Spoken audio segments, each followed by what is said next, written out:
I don't know why, but I always feel awkward to like say the prayer and do the class, so I always ask somebody. There's probably no good reason for that, but just a personal thing. Now, Daniel already informed me that he may fall asleep, so everybody keep your eye on Daniel. See him nod, go up, smack him in the back of the head. It's okay. So I have to make up some time. I need to get through to the end of 35 tonight. So I'm really just going to keep a very brisk pace, probably not a lot of commentary to get us to the end there so I can hand off for Daniel next week. And but interject if you have something to say or whatever, just speak up. No, comments are always welcome, especially from you, Rex. So, yeah. Did you say can't stop them? No? Didn't plan on it. I don't ever want to get in Rex's way. So I think we got to chapter 30, verse 22 is where I called it last week. At least that's what I have marked in my notes. So we'll pick right up Isaiah chapter 30. We'll start at verse 23. And remember, we're at the point now, God is denouncing the alliance with Egypt. So that's really the topic, the theme that we're going through here. So then he will give the rain for your seed with which you sow the ground, and bread of the increase of the earth. It will be fat and plentiful. In that day your cattle will feed in large pastures. Likewise, the oxen and the young donkeys that work the ground will eat cured fodder, which has been winnowed with the shovel and fan. There will be on every high mountain and on every high hill rivers and streams of waters in the day of the great slaughter when the towers fall. So God would bless the land as he heals the bruise of his people. Moreover, the light of the moon will be as the light of the sun, and the light of the sun will be sevenfold, as the light of 7 days in the day that the Lord binds up the bruise of his people and heals the stroke of their wound. So verse 27, so we're switching. God will judge the nations, especially Assyria. Behold, the name of the Lord comes from afar, burning with his anger, and his burden is heavy. His lips are full of indignation, and his tongue like a devouring fire. His breath is like an overflowing stream which reaches up to the neck to sift the nations with the sieve of futility. And there shall be a bridle in the jaws of the people, causing them to err, Assyria's destruction. You shall have a song as in the night when a holy festival is kept, and gladness of heart as one goes with a flute, to come into the mountain of the Lord, to the mighty one of Israel. Assyria will be beaten down. The Lord will cause his glorious voice to be heard, and show the descent of his arm with the indignation of his anger and the flame of a devouring fire with scattering tempest and hailstones. For through the voice of the Lord, Assyria will be beaten down as he strikes with the rod, and in every place where the staff of punishment passes, which the Lord lays on him, it will be with tambourines and harps, and in battles of brandishing he will fight with it.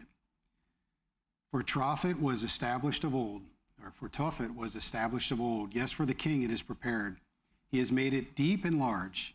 Its pyre is fire with much wood. The breath of the Lord, like a stream of brimstone, kindles it. So God will judge the nations, especially Assyria. So switching to 31, chapter 31, we'll jump right into that. So we're continuing the theme of denouncing Egypt. So the folly of trusting Egypt and not God is the theme in 31. So verses 1 to 3 we'll start with. Woe, and remember woe, this was the section of woes. So almost every chapter starts out woe. So this is really serious. This is really bad. Woe. Woe to those who go down to Egypt for help and rely on horses, who trust in chariots because they are many, and in horsemen because they are very strong, but who do not look to the Holy One of Israel, nor seek the Lord. Yet he is also wise and will bring disaster, and will not call back his words, but will arise against the house of evildoers, and against the help of those who work iniquity. Now the Egyptians are men, and not God, and their horses are flesh, and not spirit. When the Lord stretches out his hand, both he who helps will fall, and he who is helped will fall down. They all will perish together. So remember that the horses at that time, horses were probably the greatest battle instrument that you had. So it's kind of like our tanks of today, our armored personnel carriers. Like it was the horses. For them, it was the horses. And it was many horses. They were looking to Egypt for the strength and for the strength in the horses, the strength in the battle. And they weren't looking to God. And that's folly. Trusting in men and horses and chariots rather than God, that was a big mistake.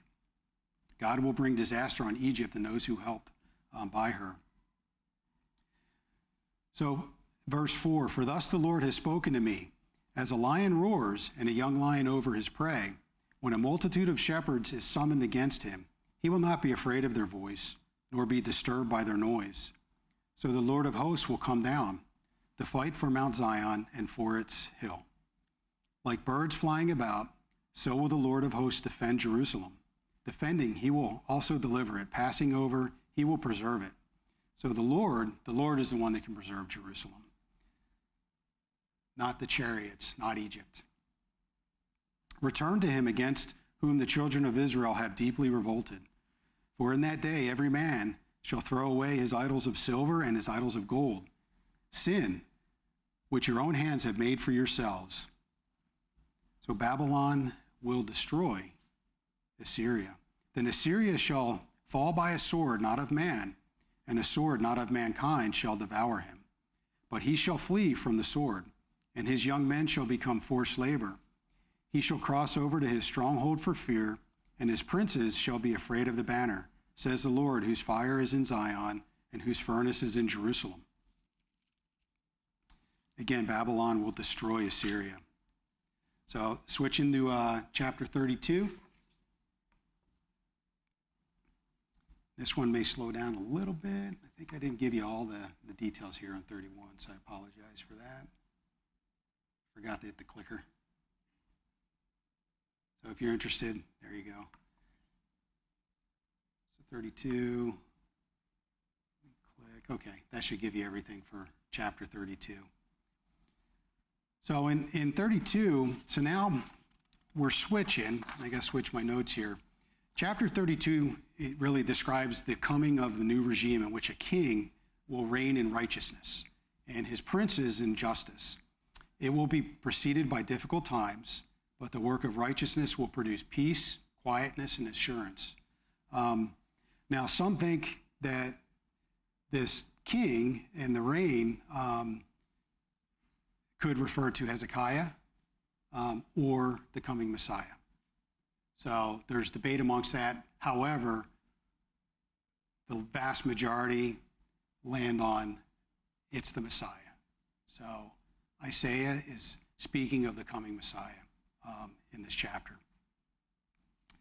So behold, a king will reign in righteousness, and princes will rule with justice.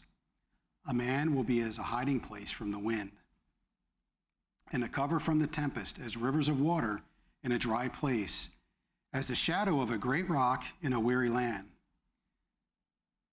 The eyes of those who see will not be dim, and the ears of those who hear will listen. Also the heart of the rash will understand knowledge, and the tongue of the stammerers will be ready to speak plainly. So the first couple of verses there, Jesus is a place of refuge. God is a place of refuge. So a cover from the tempest, as rivers of water in a dry place. So you can find your refuge in the Messiah and in God and the Lord. So Judah's hope lies strictly in this ideal king. The foolish person will no longer be called generous, nor the miser said to be bountiful. For the foolish person will speak foolishness, and his heart will work iniquity. To practice ungodliness, to utter error against the Lord, to keep the hungry unsatisfied, and he will cause the drink of the thirsty to fail. Also the schemes of the schemer are evil. He devises wicked plans to destroy the poor with lying words, even when the needy speaks justice. But a generous man devises generous things, and by generosity he shall stand. So with a righteous king and a spiritual illumination, the king and his princes will rule with righteousness and justice. The Messiah will offer protection and provision. Spiritual blindness and deafness will be removed. Knowledge can be understood. Moral distinctions made clearer. So all of this is to come, and all of this is available to you through the Lord. So not through false gods, through Egypt, through false promises and false deliverances. So now the consequences of complacency, starting in verse 9. Rise up, you women who are at ease. Hear my voice, you complacent daughters. Give ear to my speech. In a year and some days you will be troubled, you complacent women. For the vintage will fail, the gathering will not come. Tremble, you women who are at ease. Be troubled, you complacent ones. Strip yourselves, make yourselves bare, and gird sackcloth on your waist. People shall mourn upon their breast for the pleasant fields, for the fruitful vine. On the land of my people will come up thorns and briars. Yes, on all the happy homes in the joyous city. Because the palaces will be forsaken, the bustling city will be deserted. The forts and towers will become lairs forever. A joy of wild donkeys, a pasture of flocks, until the Spirit is poured upon us from on high, and the wilderness becomes a fruitful field, and the fruitful field is counted as a forest. So terrible things until the Spirit is poured upon us. Sitting in ease, the women and the people are sitting in ease as sin destroys what's around them. So,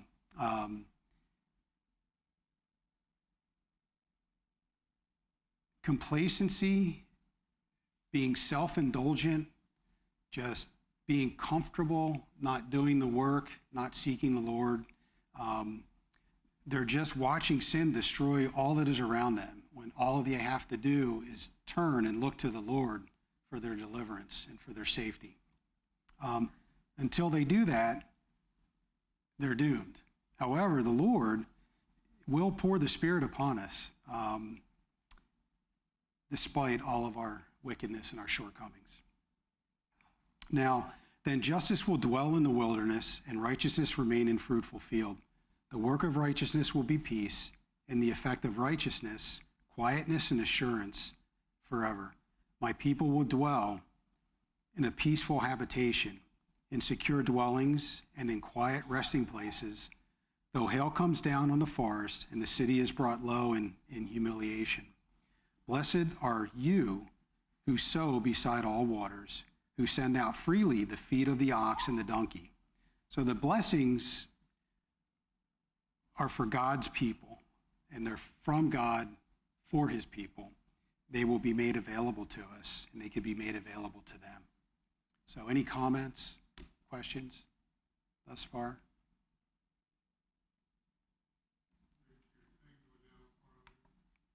Thank you. Give you the rest. Yeah. Well, he's not telling you anything. Yeah. This is what Isaiah and the rest of the prophets have been talking about all along. Mm-hmm. If they stick with God, they're going to be blessed. If they don't be surprised if things don't go the way you'd like them to. Yeah, things are not going to work out for you if you don't stick with God. Pretty straightforward. Seems straightforward, at least to us reading back. But as humans do, we still tend to stray. Well, we know that they didn't understand the message that God was sending to them. If they had, they'd have been obedient. So true. But I guess the same thing can be said of us today, right? There's so many out there. The message is there. Yeah. God's always, Yeah. has always given man a revelation that he could live by and be righteous in God's sight. Absolutely. Absolutely. Also, going back to what you said about the complacency, Mm-hmm. we're in that state.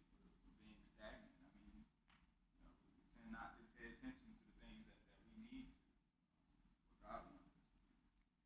Yeah. It's easy to find yourself in complacency, just like, okay, well, I kind of know what's going on, what to do next, and you get lazy. So it really is. Well, it's easy to see yourself already there Mm-hmm. because that's a comfortable place to be. Yeah. Already there. See yourself already there. You're comfortable. Yeah. Quit trying. No, absolutely not. You know, and it's definitely a truism. You always got to be stretching yourself. You always got to be working towards it, because this is a marathon. So it's not a sprint. So you're not going to get there. It's not the 100-yard dash. So this is the marathon. So very good. Any other comments? Okay. Oliver. Mm-hmm. In Isaiah, that verse in verse 3, it says, then the eyes of those, because it's just talking about the glorious future, Mm-hmm. King will reign. Yeah. And then the eyes of those who see will not be blinded, the ears of those who hear will listen. And we've heard that Isaiah quoted and said, for they have closed their eyes, lest they should see with their eyes and hear with their ears and understand with their heart. Yeah. See just that opposite Mm-hmm. of those two things. It's just interesting. Yeah, no, that's a good point. In verse, the first couple of verses there where it talks about that, it's a reign of righteousness. So you're going to be experiencing the reign of righteousness, you know, and with the Lord, your eyes will be open, your ears will be opened, your heart will be opened. So at least that's how I look at those verses. I guess even verse 15 puts an importance on the spirit.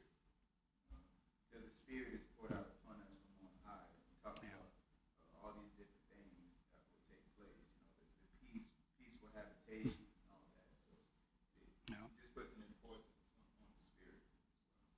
Yeah. So if you look at, like, you know, proceeding up to 15, you know, really, I think it's probably verse 8 all the way down to 14. It's all the terrible things. It's all the bad things. And then, but in 15, until the Spirit is poured upon us, then you transition, and here's all the good things, the peace of God's reign. So on down 15 to 20. So very good. Awesome. Okay. Anything else? All right. Feel free to jump in at any time.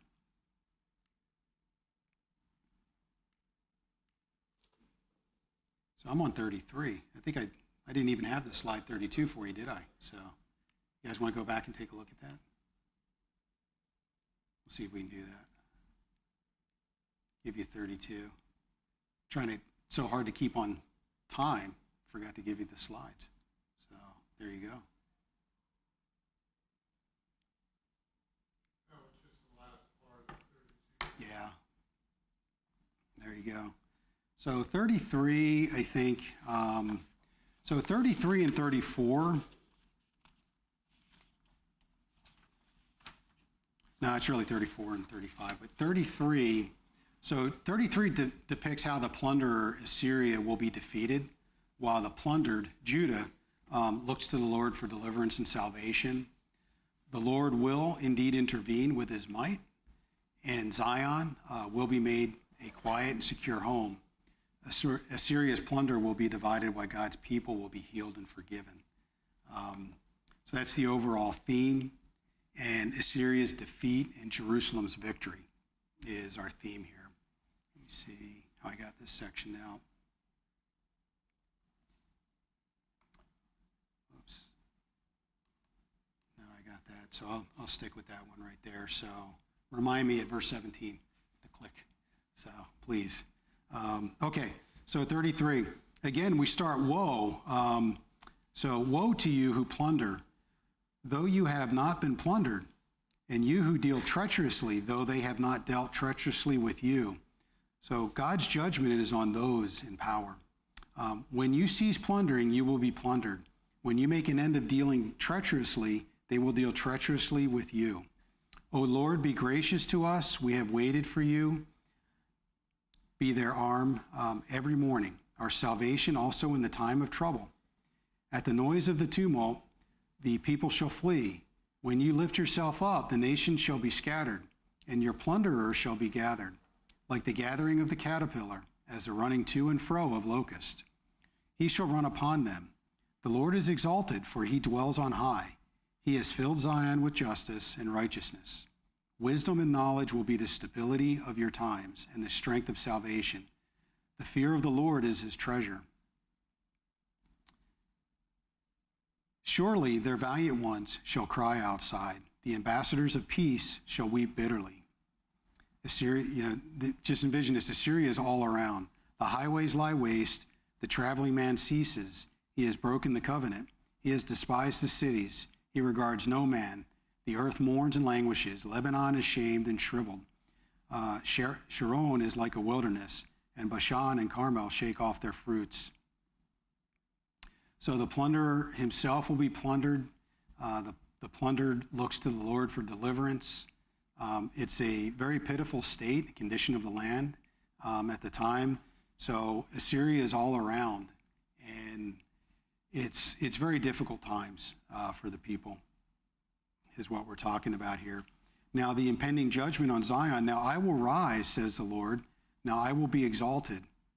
Now I will lift myself up. You shall conceive chaff. You shall bring forth stubble. Your breath as fire shall devour you, and the people shall be like the burnings of lime. Like thorns cut up, they shall be burned in the fire. Hear, you who are afar off, what I have done, and you who are near, acknowledge my might. Now, who can stand? As we move into verse 14, like who can stand? It's God's people. God will benefit the godly. So the sinners in Zion are afraid. Fearfulness has seized the hypocrites. Who among us shall dwell with the devouring fire? Who among us shall dwell with everlasting burnings? He who walks righteously and speaks uprightly. He who despises the gain of oppressions, who gestures with his hands, refusing bribes, who stops his ears from hearing of bloodshed, and shuts his eyes from seeing evil. He will dwell on high. His place of defense will be the fortress of rocks. Bread will be given him. His water will be sure. Again, God's benefit will be for the godly. Those are the people that can stand. So, see where we are here. Okay, all right. Any comments before I move into 17? All right. So Jerusalem is to be a quiet home made secured by the Lord. Now, verse 17, your eyes will see the king in his beauty. They will see the land that is very far off. The land that's far off, to me, this is God's kingdom. That's the land that's far off. Your heart will meditate on terror. Where is the scribe? Where is he who weighs? Where is he who counts the towers? You will not see a fierce people, a people of obscure speech beyond perception, of a stammering tongue that you cannot understand. So the obscure speech, the stammering tongue that you cannot understand, this would be if you're conquered by a people where you don't understand their language, that's the obscure speech, that's the stammering tongue that I believe is being referenced here. So if they were conquered by the Babylonians, did the Babylonians speak the same language? No. So different language. That's the obscure speech. That's the stammering tongue.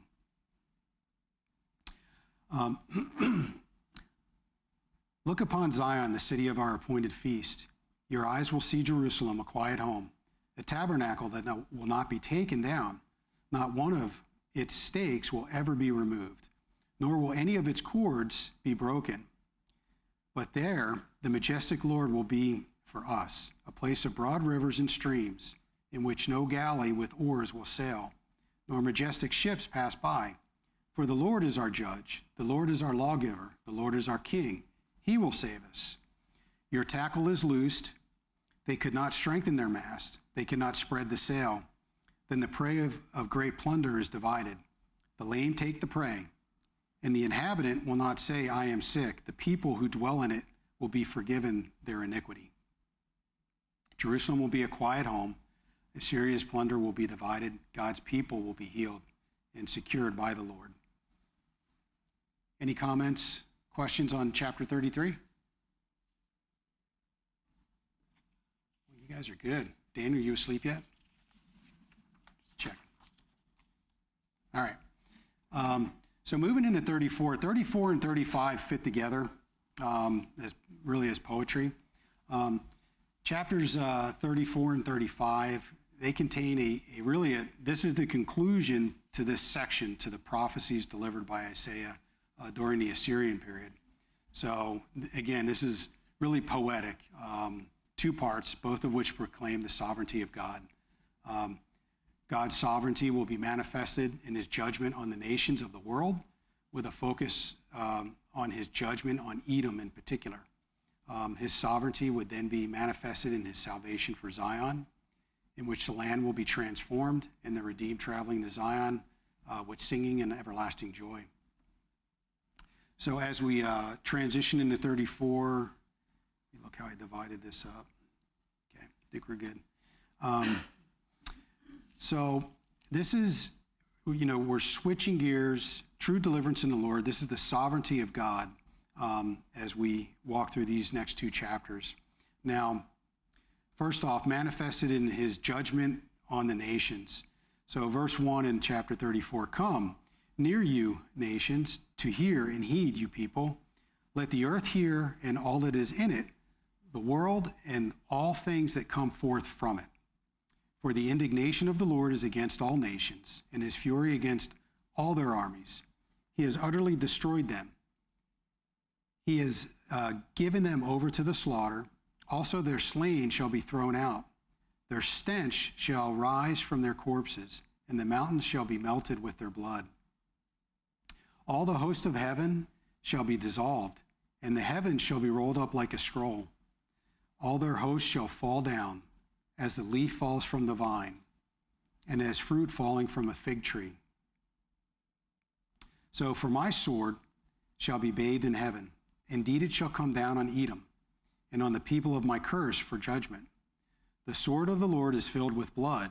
It is made overflowing with fatness, with the blood of lambs and goats, with the fat of the kidneys of rams. For the Lord has a sacrifice in Basra, and a great slaughter in the land of Edom.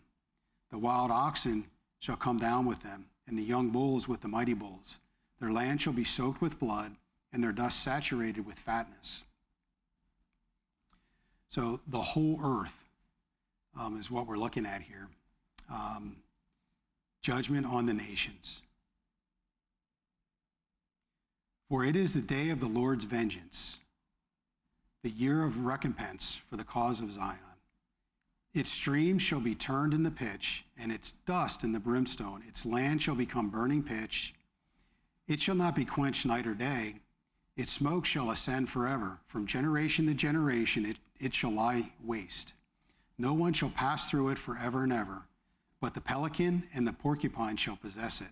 Also the owl and the raven shall dwell in it. And he shall stretch out over it the line of confusion and the stones of emptiness. They shall call its nobles to the kingdom, but none shall be there. And all its princes shall be nothing. And thorns shall come upon in its palaces, nettles and brambles in its fortresses. It shall be a habitation of jackals, a courtyard for ostriches. The wild beast of the desert shall also meet with the jackals, and the wild goat shall bleat to its companion. Also the night creature shall rest there, and find for herself a place of rest.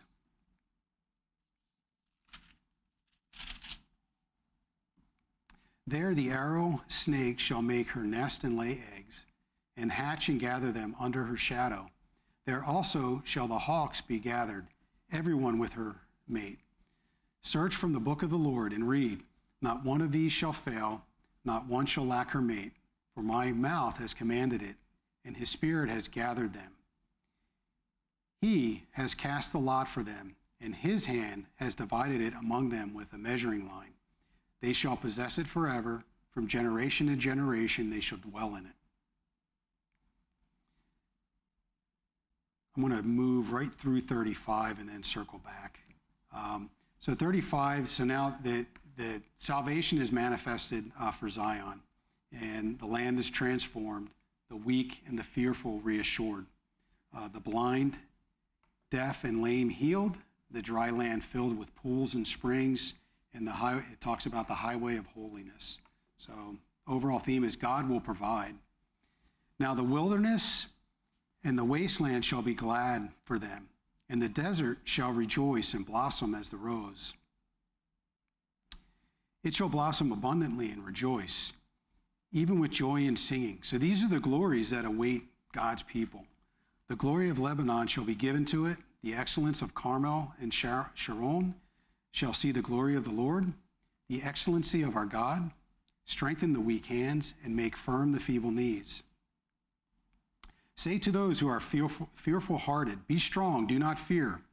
Behold, your God will come with vengeance. With the recompense of God, he will come and save you. Then the eyes of the blind shall be opened, and the ears of the deaf shall be unstopped. Then the lame shall leap like a deer, and the tongue of the dumb sing. For waters shall burst forth in the wilderness, and streams in the desert. The parched ground shall become a pool, and the thirsty land springs of water. In the habitation of jackals, where each lay, there shall be grass with reeds and rushes. A highway shall be there, and a road, and it shall be called the highway of holiness. The unclean shall not pass over it, but it shall be for others. Whoever walks the road, although a fool, shall not go astray. No lion shall be there, nor shall any ravenous beast go up on it. It shall not be found there, but the redeemed shall walk there, and the ransom of the Lord shall return. And come to Zion with singing, with everlasting joy on their heads. They shall obtain joy and gladness, and sorrow and sighing shall flee away.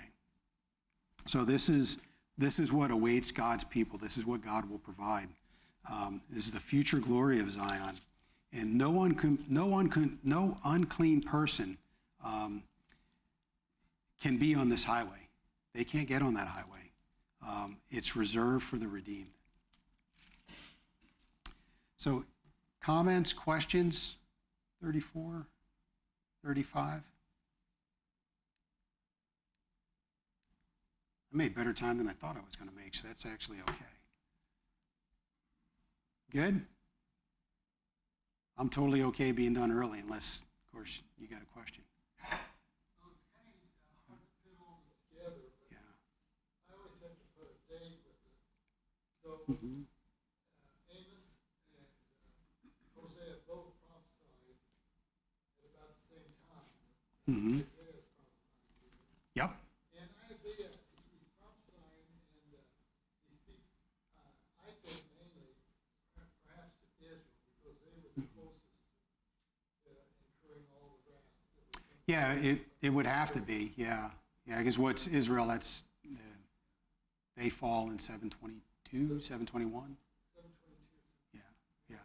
So then, if you look at it, Jerusalem, or God's going to give Jerusalem a reprieve. You start at 36, Yeah. where Sennacherib comes down against Jerusalem, but God gives him a reprieve. It's 130 years approximately before Jerusalem falls. Yeah. So I don't know. I'm just thinking, how do you fit all this together? And like it's just speaking of the rest of you understand that that's Babylon when he's talking about what's going to happen to it there. It's Babylon when he's talking about what's going to happen to Judah. So, right?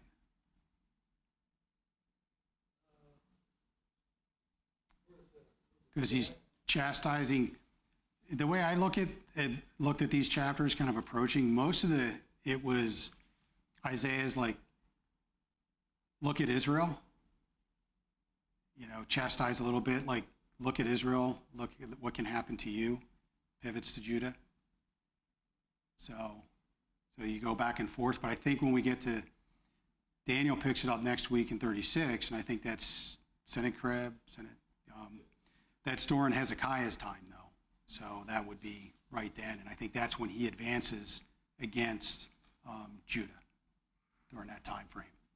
Don't want to steal Daniel's material. Is that kind of what you're thinking? Yeah, it's hard to get Yeah. it all straight. Yeah. So I think that Sennacherib came down Yeah. just about the time that Israel fell.